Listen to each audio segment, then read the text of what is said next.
വലിയ യുദ്ധത്തിലേക്ക് പോകില്ല. കാരണം പാകിസ്ഥാൻ അങ്ങനെ ഒരു വലിയ യുദ്ധത്തിലേക്ക് പോയി കഴിഞ്ഞാൽ പാകിസ്ഥാന്റെ ശ്രദ്ധ ഇന്ത്യയിൽ നിന്നൊക്കെ മാറുകയും അത് പാകിസ്ഥാന്റെ ദേശീയ താല്പര്യത്തിന് എതിരാവുകയും ചെയ്യുന്ന അവർക്കറിയാം. കാരണം അവരുടെ മെയിൻ ഇന്ത്യയെ ഒരു ശത്രുവാക്കി നിലനിർത്തിക്കൊണ്ട് നിൽക്കുന്ന ഒരു രാജ്യമാണ്.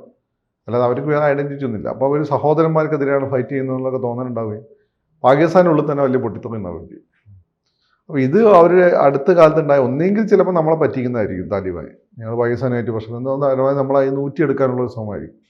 കാരണം അവരെ സഹായിക്കാൻ പറ്റുന്ന ഒരു പൊസിഷനിൽ ഇപ്പോൾ ഇന്ത്യയേ ഉള്ളൂ. അല്ല പാകിസ്ഥാൻ ആ രീതിയിൽ പൈസയൊന്നുമില്ല.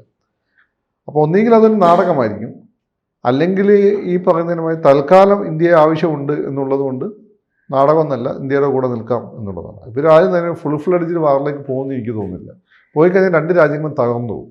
പിന്നെ അഫ്ഗാനികൾക്കെതിരെ പാകിസ്ഥാൻ ആറ്റം ബോംബൊന്നും ഉപയോഗിക്കില്ലല്ലോ.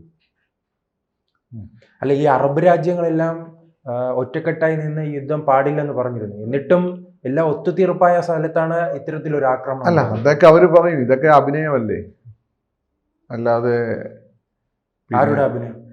ഇതൊക്കെ ഈ പാകിസ്ഥാനും പിന്നെ ഇവരും ഈ ഇന്റർനാഷണൽ ഡിപ്ലോമസി എന്താ ബേസിക്കലി എന്താണ്, അഭിനയമാണ്. പുറത്ത് ഇങ്ങനെന്ന് പറയും, ഉള്ളിൽ വേറൊന്നും ചെയ്യും. ഖത്തർ ഇസ്രായേലിനോട് ചെയ്താലേ